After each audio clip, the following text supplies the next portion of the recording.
బిడ్డలందరినీ పేరు పేరున జ్ఞాపకం చేసుకోండి తండ్రి. మరి ఉదయకాలపు ప్రార్థనలో కూడా నాయన తండ్రి బిడ్డలు ఏకీభవించడానికి మీరు కృప చూపించారు నాయన. మరలా ఈ సాయంకాల సమయంలో కూడా స్త్రీల కూడికలో కూడుకోవడానికి మీరు ఇచ్చిన అవకాశాన్ని బట్టి తరుణాన్ని బట్టి మీకే స్తుతులు స్తోత్రాలు చెల్లిస్తున్నాయన.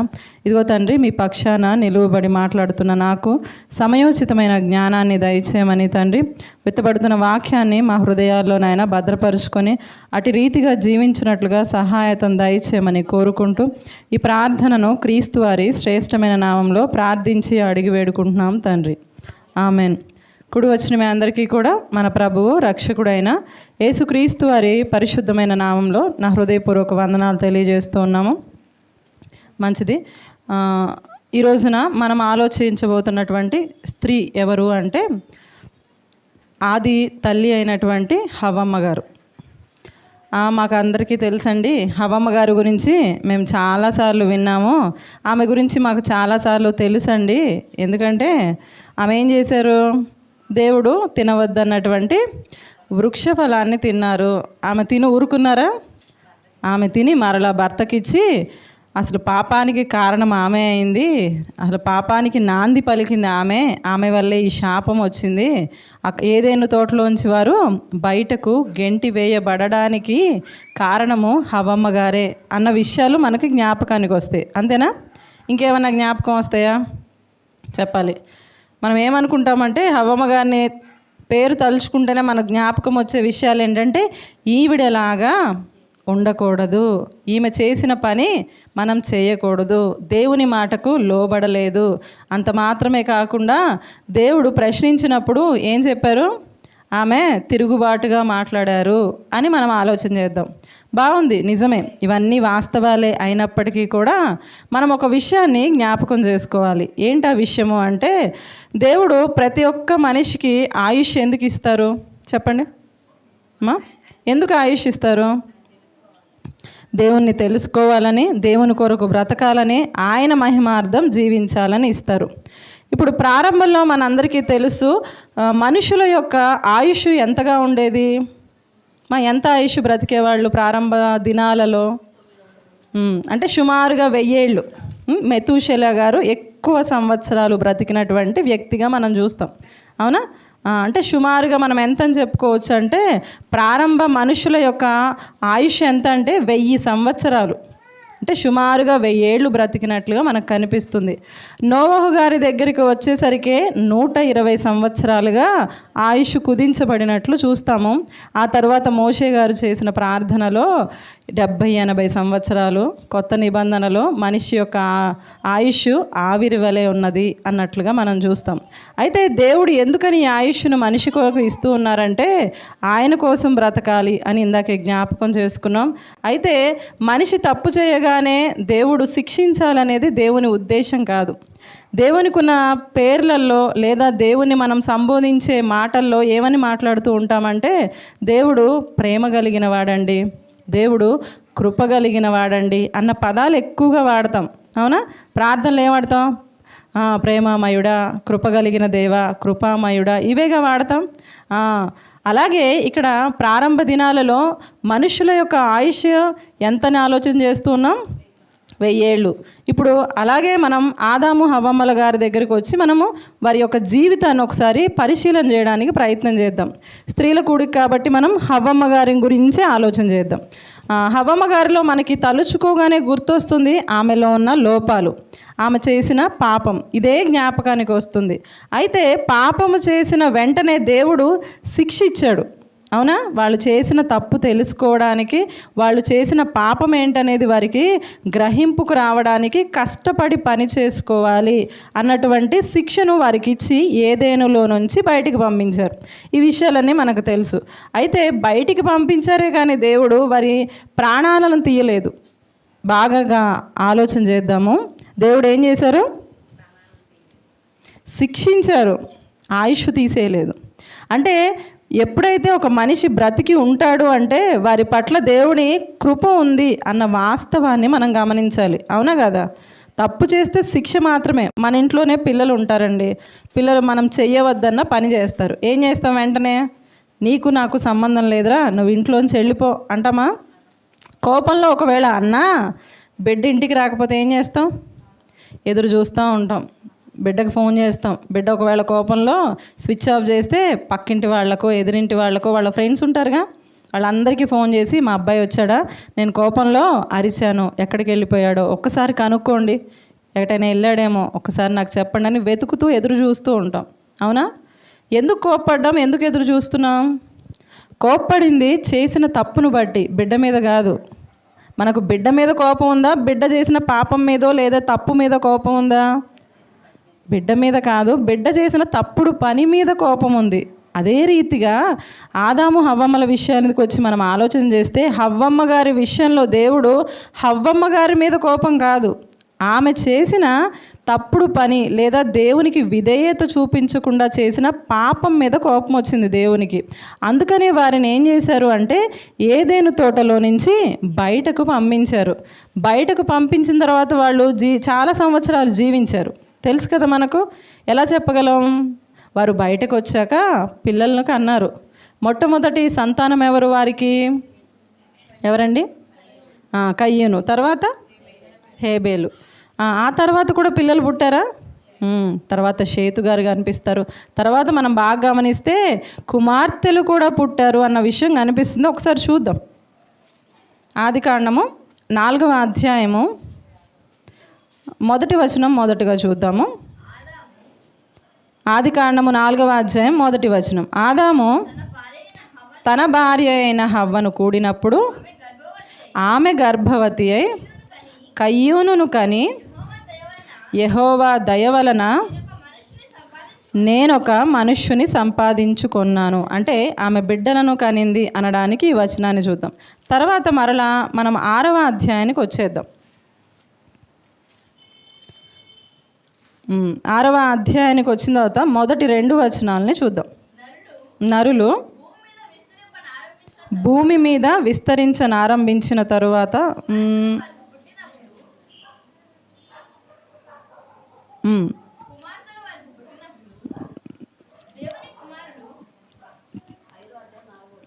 ఐదవ అధ్యాయం 4వ వచనం చూద్దాం. ఆదాము బ్రతికిన దినములు 800 ఏండ్లు. అతడు కుమారులను కుమార్తెలను కనెను. ఆదాము గారు ఎవరెవరిని కన్నారంటమ్మా? కుమారులను కుమార్తెలను కన్నారు. కింద 5వ వచనంలో మనం చూస్తే ఆయన ఎన్ని సంవత్సరాలు బ్రతికారంట? 930 సంవత్సరాలు బ్రతికారంట. జాగ్రత్తగా గమనించండి. ఆదాము గారు ఎన్ని సంవత్సరాలు బ్రతికారు? 930 సంవత్సరాలు. ఈ 930 సంవత్సరాలలో ఆయనకు కుమారులు పుట్టారు, కుమార్తెలు కూడా పుట్టారు. అంటే 930 అంటే చిన్న వయసా? చిన్న జీవిత కాలం కాదు, చాలా సంవత్సరాలు బ్రతికారంట. ఇప్పుడు హవ్వమ్మ గారి దగ్గరికి వచ్చి ఆలోచన చేద్దాము. మొట్టమొదటి సంతానం ఎవరు? కయ్యూను. ఈ కయ్యూను విషయంలో మనం ఏమనుకుంటామంటే, తల్లి ఏ రీతిగా అయితే దేవుని మాటకు తిరుగుబాటు చేశారో, దేవునికి ఎదురుగా మాట్లాడారు అన్న విషయంలో కయ్యూను కూడా అదే నేర్చుకున్నాడండి. కయ్యూను కూడా ఎప్పుడైతే తన తమ్ముడైన హేబేలును చంపాడో దేవుడు వచ్చి ప్రశ్నించారా? కయ్యూను నీ తమ్ముడు ఎక్కడున్నాడు అని అడిగినప్పుడు ఏం చేశాడు? కయ్యూను ఏం చేశాడు? నేను నా తమ్ముడకు కావలి వాడనా అంటే నేనేమన్నా నా తమ్ముడికి వాచ్మెన్నా? నేనేమన్నా వాచ్మెన్గా చూస్తున్నానా ఏంటి? నేను పద్దాక కాపలాగా వేస్తా కూర్చోవాలేంది? నాకు తెలియదు నా తమ్ముడు ఎక్కడున్నాడు అని దేవుని మాటకు తిరుగుబడినట్లుగా మనం చూస్తాం. ఈ మాటను చూసేసరికి చూసావా తన తల్లి ఏ రీతిగా అయితే దేవుని ఎదుట తిరుగుబాటు చేసిందో కుమారుడు కూడా అదే లక్షణాలు నేర్చుకున్నాడండి. అందుకనే హవ్వమ్మ గారు మంచి ఆవిడ కాదండి అని చాలామంది ఎక్కువగా ఆలోచించేది అదే. ఆమెను తలుచుకోగానే జ్ఞాపకం వచ్చే సంగతులు కూడా అవే. అవునా కదా? ఇంతకంటే ఇంకేదైనా విషయాలు గుర్తొస్తాయా మీకు హవ్వమ్మ గారి గురించి? కానీ మనం ఆలోచించాల్సిన సంగతులు కూడా ఉన్నాయి. ఏంటి ఆ సంగతులు ఆలోచిద్దాం. ఇప్పుడు ఆమెకు కయ్యూను తర్వాత మరొక సంతానం ఉన్నారు కదా, ఎవరైనా? హేబేలు. హేబేలు గారి గురించి దేవుడిచ్చిన సాక్ష్యం ఏంటి చెప్పాలి. హేబేలు గారి గురించి దేవుడిచ్చిన సాక్ష్యం ఏంటి? ఆయన ఎలాంటి వాడంట? కయ్యూను దుష్టుడి సంబంధి, మరి హేబేలు గారు నీతిమంతుడు కదా. హేబేలు నీతిమంతుడంట. అందుకనే ఆయన రక్తం ఎక్కడి నుంచి మొరపెడుతుంది? నేల నుంచి మొరపెడుతుంది. ఆయన గురించి, హేబేలు గారి గురించి వాక్యం చెప్తుంది, నీతిమంతుడైన హేబేలు అంట. ఒప్పుకుంటారా? వాక్యమే ఒప్పుకుంది, ఇంక మనం ఎందుకు ఒప్పుకోం? ఇప్పుడు పెద్ద కుమారుడు తప్పు చేశాడు కాబట్టి తల్లి ప్రభావం అండి, తల్లి తప్పు చేసింది, దానికోసమే కొడుకు కూడా తప్పు చేశాడు అన్నం బాగానే ఉంది. ఇప్పుడు రెండవ కొడుకు ఎవరంట? హేబేలు నీతిమంతుడు. మరి ఇప్పుడు నీతిమంతుడిని కన్నదెవరు? మరొక స్త్రీనా? హవ్వమ్మ గారేనా? మరి ఒక కొడుకు తప్పు చేస్తే కారణం తల్లి అన్నప్పుడు రెండవ కొడుకు నీతిమంతుడిగా బ్రతుకుతున్నాడు, కారణం ఎవరు? ఆమెకు రాదా? చెప్పాలి. నేను చెప్తున్న మాటలు ఎక్కుతున్నాయా? అర్థమవుతుందా? కయ్యూను తప్పు చేశాడు, పెంపకం సరిగ్గా లేదండి, తల్లిదే బాధ్యత, పూర్తి బాధ్యత తల్లిదే, ఆమె సరిగ్గా పెంచలేదు, అన్నం బాగానే ఉంది. మరి ఇప్పుడు రెండవ కుమారుడైనటువంటి హేబేలు గారు నీతిమంతుడంట. ఆ నీతిమంతుడు పెంచిన తల్లి ఎవరు? హవ్వమ్మ గారేగా. అంటే ఇప్పుడు మనం తెలియకుండానే హవ్వమ్మ గారిని చూసే దృష్టికోణం ఎంత తప్పుగా ఉందో అర్థమవుతుందా?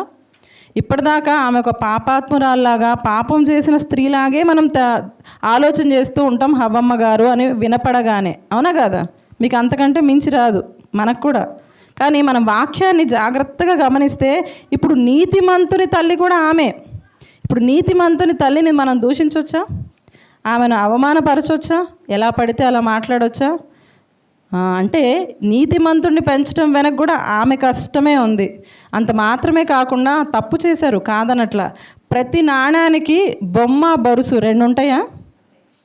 సినిమాకు కూడా ఫస్ట్ హాఫ్ సెకండ్ హాఫ్ ఉంటుంది. అలాగే మనిషి పాపం చేసిన స్థితినే మనం చూస్తూ ఉన్నాము, ఆ తరువాత వచ్చిన పరివర్తనను మనం గమనించుకోవట్లేదు అని నేను చెప్పడానికి ప్రయత్నం చేస్తున్నా. ఎంతసేపటికి ప్రారంభం నుంచి మనం ఆమెను ఒక పాపాత్మురాల్లాగా, పాపం చేసిన స్త్రీలాగా, దేవుని మీద తిరుగుబాటు చేసిన స్త్రీగానే చూస్తూ ఉన్నాం. అయితే మరొక కోణం కూడా ఉంది. నాణానికి ఇంకొక కోణం ఉందా? ఇప్పటి వరకు బొమ్మనే చూసాం, ఇప్పుడు బొరుసును చూద్దాం ఆమె జీవితంలోకి వెళ్ళి. ఎందుకనంటే ఆమె చాలా సంవత్సరాలు బ్రతికారు కదా. అంటే దేవుడు ఏమి ఇచ్చారు? ఆమెకు కృప చూపించి ఆమెకు ఆయుష్నిచ్చాడు. ఆయుష్ ఇచ్చారంటే ఆమెకు అవకాశం వచ్చిందని అర్థం. ఆమె జీవితంలో ఎలా బ్రతికారు, తర్వాత దేవుని మీద తిరుగుబాటు తర్వాత తన తప్పును తెలుసుకున్నారా, తెలుసుకోలేదా? ఒకవేళ తెలుసుకుంటే ఎలా బ్రతికారు అని ఒకసారి పరిశీలన చేస్తే ఆదికాండం 4వ అధ్యాయంలోకి ఇందాక చదివాం, మొదటి వచనం. ఆమె అంటున్నారంట, బిడ్డను కనేటప్పుడు ఆమె ఏమంటున్నారంట? ఎవరి దయ వలన? యెహోవా దయ వలన. ఇక్కడ బాగా గమనిస్తే ఆమె మాటల్లో మార్పు మనకు కనిపిస్తుంది. ఎవరి దయ అంటున్నారు? నా భర్త వల్ల నేను పిల్లల్ని కన్నానండి. లోకంలో కూడా చాలామంది పెళ్ళయింది కాబట్టి పిల్లలు పుట్టారు, మా ఆయనేనండి కారణం, మేము కష్టపడ్డాం కాబట్టి పిల్లలు పుట్టారు, ఇలాంటి పదాలు వింటూ ఉంటారు. లోకల్లో కూడా అడిగే మాట ఏంటంటే, ఏమ్మా ప్లాన్ చేసుకోలేదు ఇంకా ఏంటి, మీరు ఏమైనా వద్దనుకుంటున్నారా? అంటే ఏం అర్థమైంది మనుషులకి అంటే, మనుషులు కావాలనుకుంటే వచ్చేస్తున్నారేమో పిల్లలు అనుకుంటున్నారు. మనుషులు కావాలనుకుంటే రారు, దేవుడు కావాలనుకుంటే వస్తారు. అవునా కదా? చాలామంది అదే, ఎందుకమ్మా మీరేమన్నా, నన్ను కూడా చాలామంది అడుగుతారు, ఏంటి ఒక్కళ్ళతోనే ఆపేసావు ఇంకా లేరా అని. నేను కాదు అనుకోవాల్సింది, ఎవరు అనుకోవాలి? అవునా కదా? అందరూ అదే మాట అడిగేది, ఏంటి ఒక్కళ్ళతోనే ఆపేసామంటే మనం అనుకుంటే వస్తారా? ఇక్కడ దేవుని వలన అంట. ఆమెకి ఏ లేఖనం, గర్భఫలం యెహోవా ఇచ్చే బహుమానం అని మనకు తెలుసు, కానీ ఆమెకు ఆ విషయం తెలియదు. కానీ ఆమె ఏమంటున్నారు బిడ్డ పుట్టగానే? మేమిద్దరం, మా ఇద్దరి వల్లే మేము పిల్లల్ని కన్నాం అనుకోవట్లేదంట. యెహోవా వలన అనట్లేదు. ఆమె వాడిన పదం చాలా గొప్పగా కనిపిస్తుంది, దయ వలన. దయ అంటే తెలుసుగా. అంటే ఆమె ఏ స్థితిలో అర్థం చేసుకోవడానికి ప్రయత్నం చేసిందంటే, ఏదేను తోటలో ఉన్నప్పుడు ప్రతి చల్లపూట దేవుడు వచ్చేవాళ్ళంట కదా. ప్రతి చల్లపూట వచ్చి వారితోటి చక్కగా సంతోషంగా సమయాన్ని దేవుడు గడుపుతూ ఉండేవాళ్ళు. ఎప్పుడైతే దేవుడు ప్రతిసారి వాళ్ళకి అందుబాటులో ఉన్నారో వాళ్లకు దేవుని యొక్క విలువ అర్థం కాల. మా నాన్నే కదండి, మా నాన్నేగా, ఆయన దేవుడైతే అయ్యాడేమో మా నాన్నే అని చాలా నిర్లక్ష్యంగా ఉన్నారేమో అనిపిస్తుంది. ఎప్పుడైతే ఆయన ఎవరు, ఆయన పరిశుద్ధత ఏంటి, ఆయన స్థాయి ఏంటి, ఆయన స్థితి ఏంటి, ఆయన ఎంత ఉన్నతుడు, ఆయన ఎంత మహోన్నతుడు అని హవ్వమ్మ గారికి ఆదాము గారికి అర్థమైందో, ఎప్పుడైతే శిక్షించబడ్డారో వారి స్థాయి ఏంటో వారి స్థితి ఏంటో వారు ఎరిగారు. అందుకని ఏదైనా తోటలోంచి బయటకు వచ్చాక వారు కష్టాల్లో ఉన్నప్పటికీ కూడా ఏమంటున్నారు, దేవుడు మాకు అన్యాయం చేశాడండి, మమ్మల్ని చక్కగా మేము ఏదైనా తోటలో సంతోషంగా ఉంటుంటే మమ్మల్ని ఆ తోటలోంచి వెళ్ళగొట్టాడండి అనట్లేదు. వాళ్ళు ఏమర్థమైంది అంటే దేవుడు అంటే ఎవరో అర్థమైపోయింది వాళ్ళకి. దేవుడు ప్రతి చల్లపూట వస్తుంటే మేమే ఆయన ప్రేమను అర్థం చేసుకోలేకపోయాం. ఆయన మా స్థాయికి దిగి మా దగ్గరికి వస్తుంటే మాలాంటి వాడే అనుకొని మేమే చులకనగా చూసాము. ఆయన మహోన్నతుడు, మేము కనీసం ఆయన పేరు ఉచ్చరించడానికి కూడా సరిపోనటువంటి నరమాతృలము, మేము పాపాత్ములమని వారు గ్రహించుకున్నారు. అందుకనే బిడ్డ పుట్టగానే ఏమంటున్నారు, దయ వలన ఆయన దయ చూపించాడు, ఆయన కృప చూపించాడు. కానీ మనమైతే ఏమంటాం చెప్పండి, ఉన్నతమైన స్థితిలో ఏదైనా తోటలో వాళ్ళ పరిస్థితి ఏంటంటే చక్కగా ఆకలేస్తే వండుకోటాలు, చక్కగా కూరగాయలు కట్ చేసుకోవటాలు, ఉప్పు కారాలు మసాలాలు ఏం లేవు, గిన్నెలు తోముకోటాలు. ఆకలేస్తే కాయ తెంపుకున్నామా తినేసామా, చక్కగా నోటికి రుచికరమైనటువంటి ఆహారం, ఎన్ని రకాల పళ్ళో కదా, ఎన్ని రకాల కూరగాయలు. ఇవన్నీ ఎవరి కోసం అంటే ఆదాము హవ్వమ్మల కోసమే. అంత మంచిగా అంత లగ్జరీగా లైఫ్ నడిచిపోతూ ఉంటే ఇప్పుడు ఇక్కడికి వచ్చి ఏం చేయాలి, భూమిని సేద్యపరుచుకోవాలి. అప్పటికి బయటకు వస్తే గచ్చ పొదలు ఉన్నాయి, ముళ్ళ చెట్లు ఉన్నాయి, అసలు మొత్తం సేద్యం చేసుకొని ఒక జీరో నుంచి స్టార్ట్ చేసుకోవాలి. కనీసం అక్కడ అప్పటికి పొలాలు ఏం లేవు, వీళ్ళే మొదలు పెట్టాలి. మొదటి అడుగు నుంచి ఎవరు వేయాలి, ఆ రాళ్లను కొట్టుకొని చదును చేసుకొని భూమి అంతా తడుపుకొని మంచిగా మరలా విత్తనాలు వేసుకొని అప్పుడు మొలిపించుకోవాలి. ఎంత కష్టం. కానీ కష్టపడుతూ ఉంటే వాళ్ళు ఎక్కడైనా దేవుణ్ణి దూషించినట్టుగా అనిపించిందా? ఒకవేళ ఉండుంటే దేవుడు ఖచ్చితంగా రాయించేవాళ్ళు కదా. కానీ వీళ్ళు బయటకు వచ్చాక వీళ్ళకి ఏం అర్థమైంది, మేము తప్పు చేశాం కాబట్టి మాకు ఇది తగిన శిక్షే, మేము దేవుని మాటను వినలేదు అనుకున్నారు. మరి అలా అయితే కయ్యూను చెడిపోయాడు కదండి, మరి దాన్ని ఏమంటారు అని ఒకవేళ మీరు అంటారేమో, దానికి కూడా ఆలోచన చేద్దాం. మీ ఇళ్లలో ఎంతెంతమంది పిల్లలు ఉన్నారు చెప్పండి, తల్లులు చాలామంది ఉన్నారు కదా ఇక్కడ. ఎంతమంది పిల్లలు ఉన్నారు ఇంట్లో? మీకు ముగ్గురు. మీ ముగ్గురు మీ మాట వింటారా? చెప్పాలి, యథార్థంగా ఒప్పుకుందాం. మీ ముగ్గురు మీ మాట వింటారా? ఎక్కడైనా అప్పుడప్పుడు స్టెప్లు వేస్తూ ఉంటారా? ఒప్పుకుందాం మనం, ఓకేనా? ఆ ముగ్గురు ఒకలా ఉండరు కదా. ఎందుకు ఉండరు? ముగ్గురిని పెంచింది మీరేగా. మీకంటే ముందటి తరాల్లో పిల్లలు ఉన్నారు కదా. మనం ఏం చేస్తామంటే పిల్లలకి ఎప్పుడు కూడా, అరే అదిగో చూడు వాడు మంచిగా చదువుకుంటున్నాడు, ఆ అబ్బాయిని చూసి నేర్చుకోరా, ఆ బుద్ధిమంతుల్లో ఉన్నాడురా వాడిని చూసి నేర్చుకోరా అని చెప్తాం. మనం పిల్లలు ఇప్పుడు పెద్దవాళ్ళు అయ్యారు, ఇది తీసి పక్కన పెట్టేయండి. పిల్లలు పుట్టే నాటికి, ఆ బిడ్డను మీ చేతికి వచ్చే నాటికి మీ ఆలోచన విధానము, మీ మానసిక పరిస్థితి ఎలా ఉందో ఒక్కసారి చెప్పండి నాకు. ఏమనిపిస్తుంది, అమ్మో ఎలా పెంచాలో, అవునా కదా. పిల్లలకి తెలిసిన భాష ఏంటంటే కొన్ని నెలల వరకు, సంవత్సరం వచ్చిన దగ్గర నుంచి కొంచెం ప్రయత్నం చేస్తూ ఉంటారు, లేదా కొంచెం ఫాస్ట్గా ఉన్నారనుకోండి 8 నెలల్లో 9 నెలల నుంచి ఏదో చిన్నగా ప్రయత్నం చేస్తారు తాతో అత్తో అనడానికి. కానీ అప్పటి వరకు వాళ్ళకి తెలిసిన భాష ఏంటి, ఒకే ఒక్క భాష, ఏడుపు భాష, అవునా కదా. ఇప్పుడు అప్పుడే తల్లి అయిన వారి పరిస్థితి ఎలా ఉంటుందంటే ఎందుకు ఏడుస్తున్నారో తెలియదు. పిల్లలకి తెలిసింది ఏం భాష, ఇప్పుడు కొంచెం మాటలు వస్తే ఆకలేస్తుందనో వాటర్ అవుతున్నాయనో, అంటే వాళ్ళకి తెలిసిన వాటిలే ఆమనో ఏదో చెప్తారుగా, త్రువ్ అవుతుందనో ఏదో చెప్తూ ఉంటారు. టాయిలెట్కి వెళ్ళాలో లేకపోతే కడుపులో అబ్బు అయిందనో ఏదో చెప్తూ ఉంటారు. కానీ మాటలు రానప్పుడు ఏం చెప్తారు, సంవత్సరం లోపు ప్రతిదానికి ఏడుపే, ఆకలేసినా ఏడుపే, ఏదైనా బొమ్మ కావాలన్నా ఏడుపే, నిద్ర వచ్చినా ఏడుపే, కడుపులో నొప్పి వచ్చినా ఏడుపే. ఇప్పుడు ఈ ఏడుపులన్నీ మొట్టమొదటిగా తల్లైన స్త్రీకి అర్థమైద్దా అని అడుగుతున్నా. ఎప్పుడు అర్థమైద్ది, ఒక బిడ్డను కన్న తర్వాత కొంచెం అనుభవం వచ్చాక రెండో బిడ్డ విషయానికి వచ్చేసరికి అప్పుడు మనకు అన్నీ అర్థమైపోతాయి, అవునా కదా. అప్పుడు రెండో బిడ్డకి ఓహో ఇలా ఉంది కాబట్టి బిడ్డ అంతకుముందు ఇలాగే జరిగింది కాబట్టి ఇది అయ్యి ఉండొచ్చేమో అని అంచనా వేస్తాం. బహుశా అది కూడా కాకపోయి ఉండొచ్చు. నేను చెప్తుంది మీకు అర్థమవుతుందా? ఆ, మన ఇళ్ళల్లోనే మనకంటే ముందు తరాలలో చాలామంది పిల్లల్ని కనేశారు. మనం చాలామందిని చూసేసాం. అప్పుడు బిడ్డని ఎలా ఎత్తుకోవాలి, ఇంకా బాగా చెప్పాలంటే ఇళ్లలో పురుషులు ఉన్నారనుకోండి, పుట్టిన బిడ్డలను ఎంతమంది ఎత్తుకుంటారు చెప్పండి? ఎవ్వరి మొహంలో స్పందన లేదు, ఎవ్వరు ఎత్తుకోరు. అవునా కదా? ఎత్తుకోవాలంటే ఎందుకు భయపడతారు ముందు. బిడ్డేమో చిన్నగా 2.5 కేజీలో 3 కేజీలో, పోనీ గట్టిగా పుట్టారంటే 4 కేజీలు ఎత్తుకుంటారా? స్త్రీయే ఎత్తుకోవాలి. ఇప్పుడు మనకి ఇన్ని తరాలు తెలుసు, మన ఇళ్ళ పక్కన, మన ఎదురింట్లో, మన ఇండ్లలోనే, చుట్టాల్లో, బంధువుల్లో పిల్లల్ని చూస్తున్నాం. వాళ్ళందరినీ అప్పుడో ఇప్పుడో ఎత్తుకున్న వాళ్ళమే. కానీ పురుషులైతే పట్టుకోవడానికి అమ్మో అసలు బొమ్మల్లాగా ఉన్నారు, నేను పట్టుకోను, ఎక్కడ పట్టుకుంటే ఏమైపోయిద్దని. మా వారు కూడా అదే పరిస్థితి. ఏం చేసేవాళ్ళు, చక్కగా క్లాత్లో పెట్టి ఇట్లా ఇవ్వు ఒళ్ళో పెట్టు అనేవాళ్ళు. అర్థమవుతుందా? ఎందుకంటే ఎత్తుకోవాలంటే భయం, ఎక్కడ ఎలా పట్టుకుంటానో భయం. ఎందుకని? పిల్లలు చాలా చిన్నగా, మృదువుగా, చాలా సున్నితంగా ఉంటారు. ఇంతమంది పిల్లల్ని చూసినా మనకు తెలియని ఇంట్లో పురుషులకు ఆ రకంగా ఉంటుంది. కొంతమంది స్త్రీలు కూడా అలాగే ఉంటారు. కానీ తల్లులం కదా, మనకు తప్పదు బాధ్యత. చిన్నగా తీసుకొని ఎలాగోలా ఎత్తుకోవడానికి మొత్తానికి సమర్థించుకుంటాం. దేవుడు అట్టి జ్ఞానాన్ని స్త్రీకి ఇచ్చాడు. సంభాళించుకొని మొత్తానికి పిల్లల్ని పెంచగలుగుతాం. ఎందుకు ఇవన్నీ జ్ఞాపకం చేస్తున్నానంటే, చుట్టూ ఇంతమంది పిల్లలు ఉన్నారు, అయినా కూడా మన ఇంట్లో పిల్ల పుట్టి మనకే బిడ్డలు పుడితే మనకు అసలు ఊపిరాడదు ముందు. అవునా కదా? అయ్యో నా బిడ్డ ఎందుకు ఏడుస్తుందో, ఆకలేసా, కడుపులో నొప్ప, లేదా నిద్ర వస్తుందా, ఏం అర్థం కాదు. కొంచెం కొంచెం అర్థం అవుతూ ఉంటుంది రాను రాను.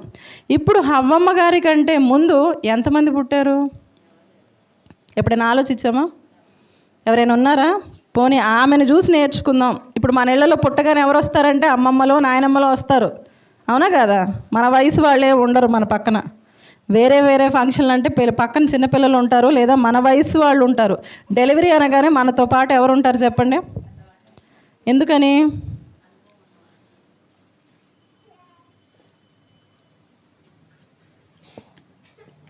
ఎందుకని పెద్దవాళ్ళు ఉంటారంటే వాళ్ళకి అనుభవం ఎక్కువ.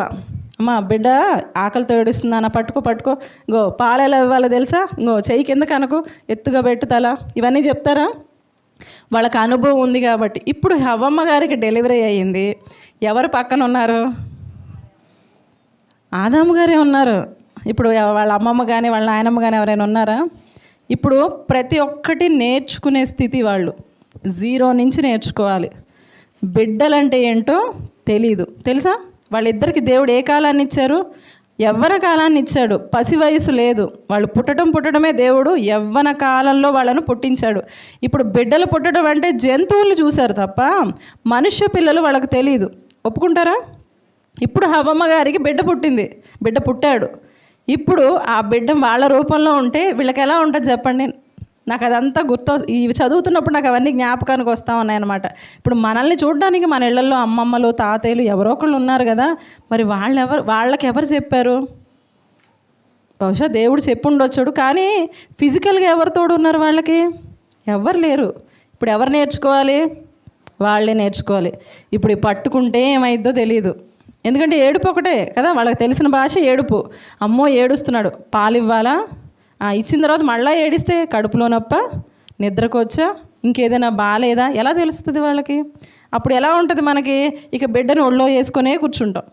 నేను కోవిడ్ టైంలో మా బాబు కెవిన్ విషయంలో, బాబుకు నా పాలు పడక ముక్కులోంచి నోట్లోంచి పాలు కక్కేసేవాడు. మీరు నమ్ముతారో లేదో 3-4 నెలలు నిద్ర లేకుండా ఉన్న, రోజులో 1-2 గంటలే పడుకునేదాన్ని. ఇలా పాలు దాకా అక్కడ పెడితే నోట్లోంచి లేదా ముక్కులోంచి వస్తే ఇబ్బంది లేదు, 2 ఒకేసారి వచ్చాయి.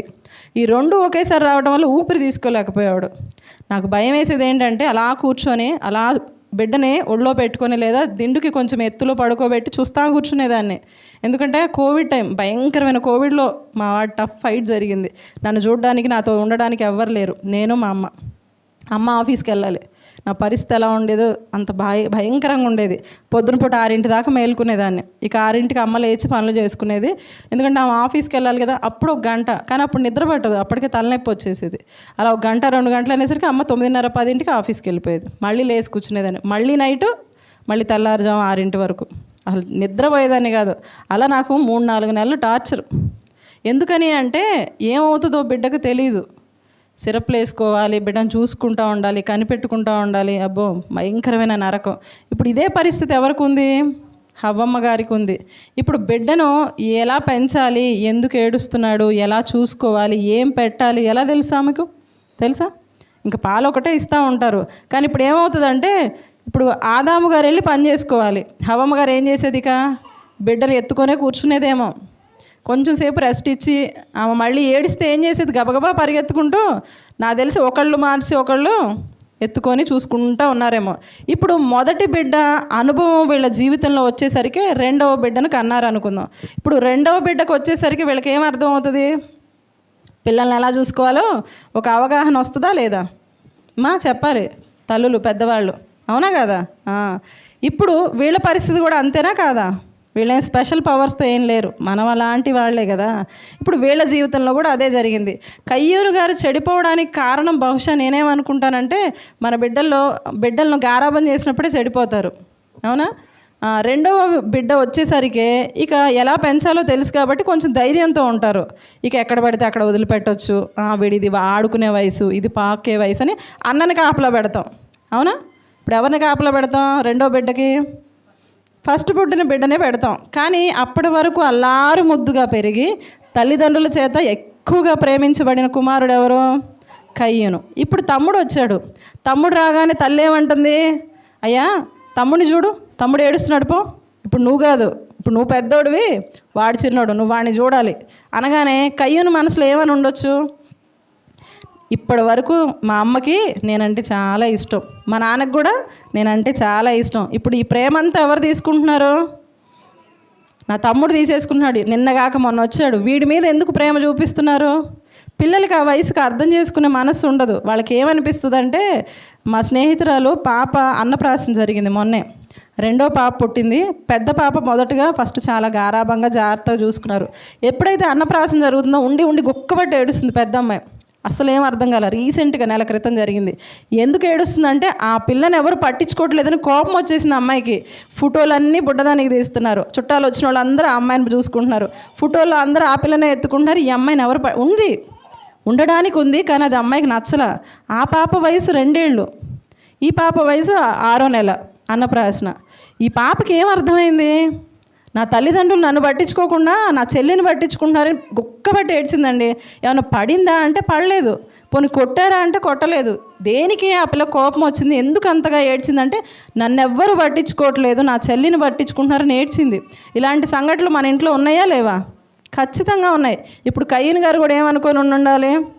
వీడొచ్చాడు కాబట్టే నా తల్లిదండ్రులు ఆ ప్రేమ అంతా వీడికి పంచుతున్నారు అని తెలియకుండానే చిన్నప్పటి నుంచి బీజం ఎక్కడ పడింది? బహుశా అక్కడి నుంచే పడిందేమో అని నేను అనుకుంటాను. వాస్తవం అనిపిస్తుందా కాదా? మన ఇళ్లలో జరుగుతున్న విషయాలే. మా అక్కకి నాకు సంవత్సరం పాటు తేడా. అయితే నన్ను మా అమ్మ ఉయ్యాల్లో వేస్తే ముందు నువ్వు చెల్లిని తీసే, నేను పడుకోవాలని గొడవ చేసేదంట మా అక్క. వద్దు, మనకొద్దు ఈ చెల్లి, తీసే ఈ చెల్లి అంటే, కాదమ్మా మన చెల్లి అంటే వద్దు, చెల్లిని తీస్తావా లేదా అని గొడవ చేసేదంట. ఇలాంటి అనుభవాలు మన ఇళ్లలో ఉన్నాయా? అంటే తెలియకుండానే పెద్దవాళ్ళ మనసులో ఏం ఆలోచన ఉంటుందంటే, వీళ్ళు వచ్చిన తర్వాతే నాకు ఉండాల్సిన ప్రయారిటీ పోయింది, నా ప్రేమ పోయింది, వీళ్ళందరూ ఇప్పుడు చిన్న బిడ్డల మీదే ఉంటుంది మనకి. తల్లిదండ్రులకు బిడ్డలు సమానమే, ఎప్పుడు గుర్తుపెట్టుకోండి. ఎవరి బలహీనతను బట్టి వాళ్ళను ఆ స్థితిలో ప్రేమిస్తారు. ఒకళ్ళకి పని చేయడం రాలేదనుకోండి, పోన్లేని వదిలేస్తారు. రెండో వాళ్ళు పని చేయగలుగుతారు, లేదా కొంచెం అన్నం తింటం రాలేదనుకోండి కలిపి పెడతారు. ఇప్పుడు పిల్లలు ఏమనుకుంటారు? నీకు చెల్లి అంటేనే ఇష్టం కాబట్టి నువ్వు కలిపి పెట్టు, నాకు పెట్టావా ఎప్పుడైనా? అలా కాదమ్మా, చెల్లికి తింటం రాదు కదా, నా దగ్గరే ఉంటుంది కాబట్టి కలిపి పెట్టా అంటే ఒప్పుకుంటారా? లేదు, నీకు చెల్లి అంటేనే ఇష్టం. ఇప్పుడు ఆ చెల్లి ఏమనిద్ది? నువ్వు అన్ని డబ్బులు అడగగానే అక్కకి ఇస్తావు కాబట్టి నీకు అక్కంటేనే ఇష్టం అనిద్ది. ఇలాంటివన్నీ మనం చూస్తూనే ఉన్నాం కదా. కానీ తల్లిదండ్రులు పిల్లల బలహీనతను బట్టి ఏ పని చేసుకోలేరో కనిపెట్టుకొని వారికి ఆ పనిలో సహాయంగా ఉంటారు. తప్ప కాదు కదా. ఇప్పుడు కయ్యూను గారి పరిస్థితి కూడా గారాభంగా అల్లారు ముద్దుగా పెరిగారు వీడు అరచేతుల్లో. అలాంటిది ఇప్పుడు హేబేలు గారు వచ్చేసరికి డ్యూటీ నువ్వే తీసుకోవాలి, నువ్వే అన్నావు కాబట్టి కనిపెట్టుకొని ఉండు నాన్న, తమ్ముడు చిన్నోడు కదా. ఇప్పుడు తమ్ముడు ఏదైనా తప్పు చేశాడు అనుకోండి, తమ్ముడు కొడతారా?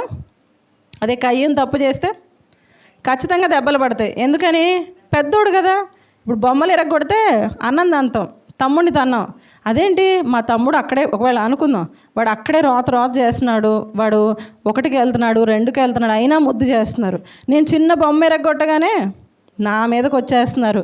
అంటే నేనంటే మా అమ్మ నాన్నకి ఇష్టం లేదు, తమ్ముడు అంటేనే ఇష్టం. దీని అంతటికీ కారణం ఎవరు? నా ప్రేమను నేను కోల్పోవడానికి కారణం ఎవరు? నా తమ్ముడే అని ఒకవేళ విషపు బీజం అక్కడే నాటబడిందేమో అనుకుంటున్నా నేను. ఉన్నాయా సందర్భాలన్నీ జరిగాయనా కాదా? ఇలా జరుగుతూ ఉన్న క్రమంలో ఇప్పుడు దేవుడు కూడా ఏం చేశాడంట? దేవుడు బలి ఇవ్వమని అడగలేదు, వీళ్ళిద్దరికే ప్రేరేపణ వచ్చి దేవుడికి అర్పణ తీసుకెళ్లారు.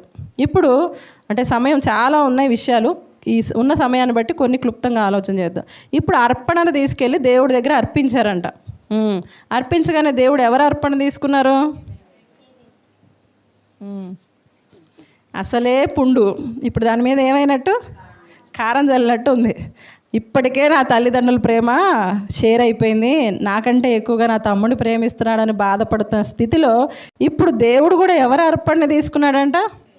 హేబేలు గారి అర్పణ. ఇప్పుడు కయ్యను పరిస్థితి ఏంటో ఆలోచించండి. నా తల్లి ప్రేమలో తేడా వచ్చేసింది, మా నాన్న ప్రేమలో తేడా వచ్చేసింది, ఆఖరికి దేవుడు కూడా ఎవరిది తీసుకున్నాడు? హేబేలుది. అంటే ఈ హేబేలు వల్లే నాకు అన్నీ కోల్పోతున్నాను, కారణం ఇతడే అని ఇప్పుడు వాస్తవానికి తీసుకొని దేవుణ్ణి ప్రశ్నించాలి. అయ్యా నేనేం తప్పు చేశాను? నా అర్పణలో ఉన్న లోపం ఏంటి నాయన, నువ్వెందుకు తీసుకోలేదు అని దేవుణ్ణి అడగొచ్చు. అడిగితే దేవుడు సమాధానం చెప్తారు. కానీ ఎవరి మీద కోపం పెంచుకున్నారంట? హేబేలు మీద కోపం. ఇది ఒకరోజు వచ్చింది కాదని నేను అనుకుంటున్నాను. నాకు వాక్యం చదివినప్పుడు, నేను ప్రార్థన చేసుకొని చదువుతూ ఉన్నప్పుడు నేర్చుకోవాల్సిన సంగతులు ఏమున్నాయ్యా అని ప్రార్థన చేస్తున్నప్పుడు నాకు అర్థమైన విషయాలు ఇవి. అవునా కదా? ఒప్పుకుంటారా? ఇప్పుడు కయ్యను అక్కడికి వచ్చాక వెంటనే దేవుడు అర్పణ తీసుకునేసరికి కోపం వచ్చేసింది. ఇక దేవుడు కూడా నా తమ్ముడికే సపోర్ట్ చేస్తున్నాడు, పొరపాటు ఎక్కడ జరిగిందని సరి చేసుకోవట్లా, ఇప్పుడు కోపం మీదే నిర్ణయాలు తీసుకోవడం మొదలుపెట్టాడు. ఆ కోపం ఏం చేసింది? ఎక్కడ దాకా వెళ్ళింది? తన తమ్ముడి ప్రాణం తీసేదాకా. అందుకనే కోపపడుడి కానీ పాపము చేయకుడి అని వాక్యం చెప్తుంది. కోపం రావచ్చు కానీ కోపంలో నిర్ణయాలు తీసుకోకూడదు, అది పాపానికి దారి తీస్తుంది. అంటే నేను చెప్పిన దాన్ని బట్టి జాగ్రత్తగా ఆలోచన చేయండి. ఇది ఒక్క రోజులో వచ్చిన కోపం అంటారా? అర్పణ దగ్గరే కోపం వచ్చేసిందా? కాదు. తమ్ముడు అన్నీ షేర్ చేసుకుంటున్నాడని తెలియకుండానే కయ్యను మనసులో ఒక కోపాన్ని చాలా రోజుల నుంచి లోపల పెట్టుకొని ఉన్నాడు. కనుక అలాంటి పరిస్థితిలో మనం ఎక్కడ ఉండకండి.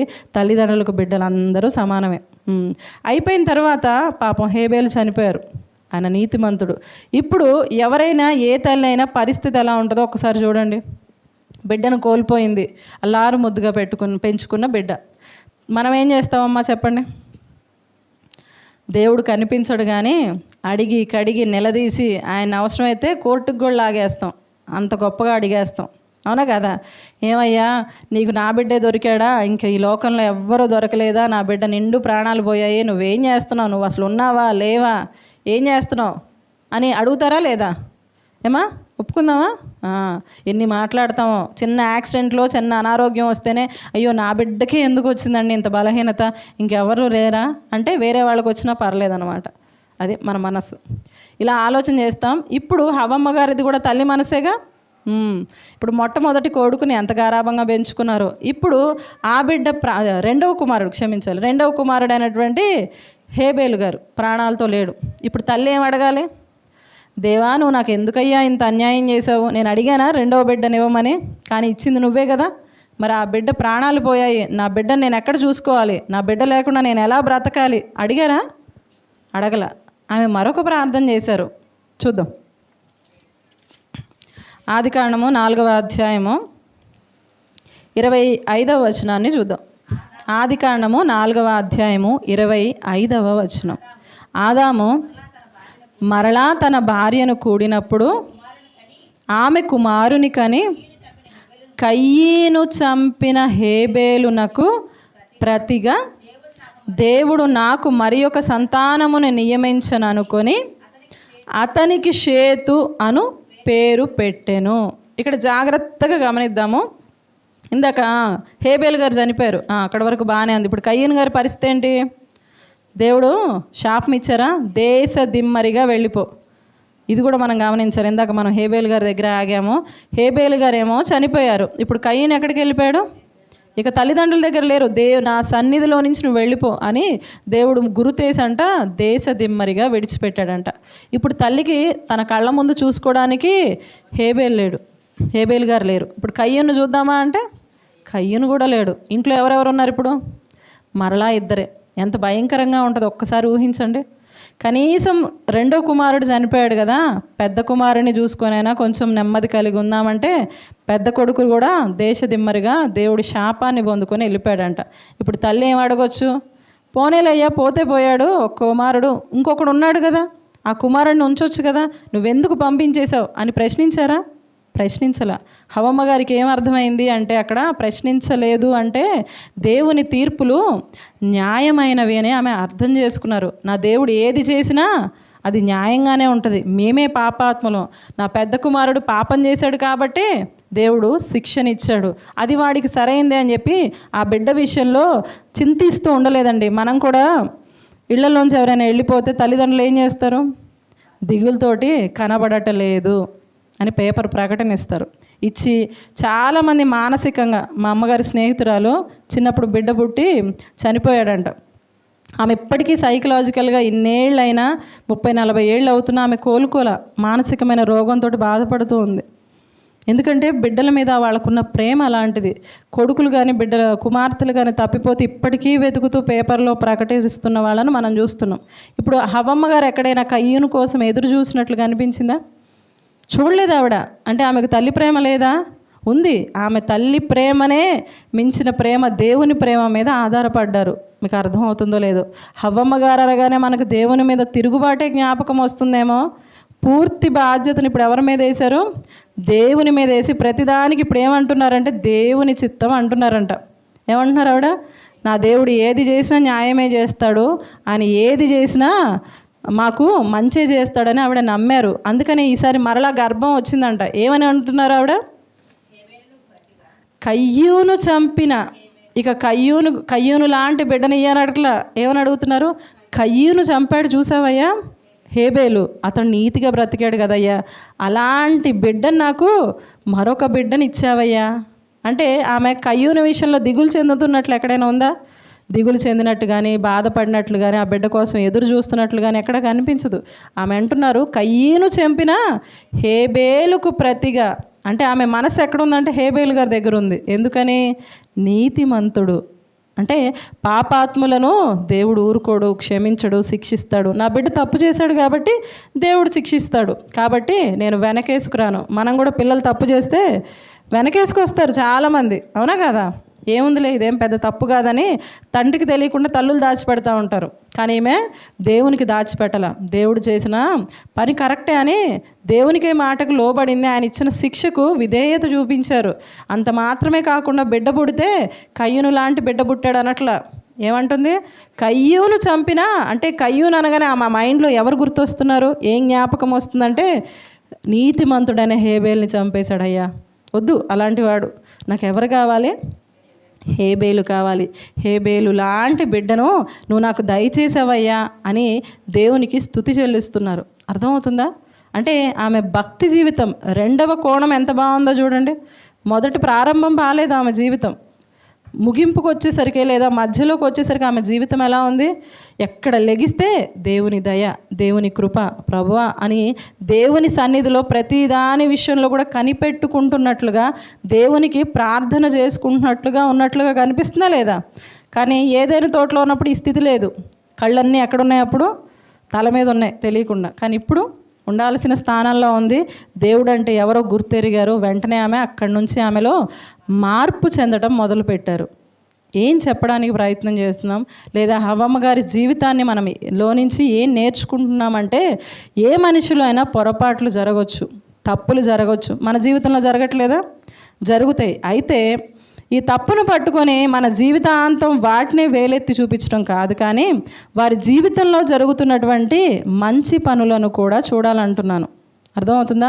దేవుడు పాపాన్ని కాదు చూస్తుంది, పాపాన్ని విడిచిపెట్టి నీతిమంతులుగా మారాలనే కదా దేవుడు కోరుకుంటున్నాడు. అందుకనే వారికి అంత ఆయుష్ కాలాన్ని ఇచ్చాడంట. ఆ తరువాత షేతు గారు పుట్టారు. ఆ షేతు గారి దగ్గర నుంచే ప్రార్థన, అంటే ఆయన కుమారుడైన ఎనోషు గారి దగ్గర నుంచి ప్రార్థన చేయటం. అంటే భక్తి పరులు లేస్తున్నారు అక్కడ. అర్థమవుతుందా? భక్తి పరులు పుడుతున్నారంటే కారణం ఏంటి? ఇక మూడవ కుమారుడిని ఎలా పెంచారు? ఆవిడ భక్తిలోనే పెంచుకున్నారు, దేవుళ్ళలో పెంచారు. అందుకని ఆ బిడ్డను కన్నప్పుడు ఏం చేశాడు? ఎనోష్ అని పేరు పెట్టాడో ఆ ఎనోష్ గారే మొట్టమొదట భూమి మీద, అంటే ఇప్పటికీ ప్రార్థన చేశారు, కానీ మనకు లేఖన రూపంగా కనిపించే ప్రార్థన ఎవరు చేశారు? ఎనోషు గారు ప్రార్థన చేశారు. ఎవరు పెంచారు వీళ్ళను? ఎవరు పెంచారంటే హవ్వమ్మ గారేగా ఆ బిడ్డను కూడా పెంచింది. అంటే ఒక బిడ్డ చెడిపోయాడు కాబట్టి, ఒక బిడ్డ తప్పు చేశాడు కాబట్టి ఆ బిడ్డను బట్టి ఆమె పాపాత్మురాలని చూడటం మానేసి ఆ తర్వాత పుట్టిన బిడ్డలు ఎలా బ్రతికారో గమనించండి. ఒక నీతిమంతుని తల్లిని మనం గనక దూషిస్తే మనకే శాపం వస్తుంది, అవునా కాదా? మనం కూడా ఇరుగు పొరుగు వారిలో ఒకవేళ ఎవరైనా పొరపాట్లు చేసి పాపం చేసి తప్పు చేస్తే వారిలో మార్పు కొరకు కనిపెట్టాలి.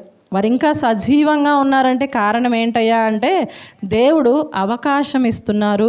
ఒకవేళ మన జీవితంలో కూడా ఎక్కడైనా పొరపాట్లు చేస్తే ప్రభు సన్నిధిలో ప్రాధేయపడదాం, పశ్చాత్తాపడదాం. ప్రభా మేము పాపలో ఉన్నాయన, మాకు ఒక్క అవకాశం అయినా సరి చేసుకుంటా అని ప్రార్థన చేయగలిగితే హవ్వమ్మ గారికి దేవుడు అవకాశం ఇచ్చాడు. ఎందుకంటే ఆమె ఆయుష్ ఉంది కాబట్టి అవకాశం ఉంది. తర్వాత నీతిమంతులుగా బిడ్డలను తీర్చారు ఆవిడ.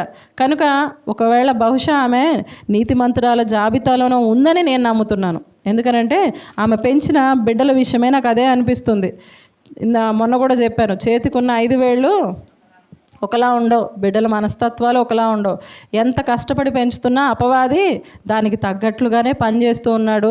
కనుక బిడ్డలు పాపాత్ములుగా మారుతారు, కానీ పూర్తి బాధ్యత ఆమె మీదే వేయకూడదుగా.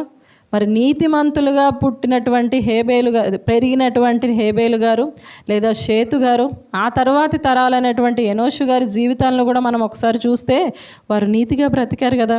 దాని వెనక ఆమె కష్టం ఉందా లేదా? అంత కష్టపడడానికి ఆమెకు తెలిసింది ఏంటంటే దేవుని కృప, దేవుని దయ.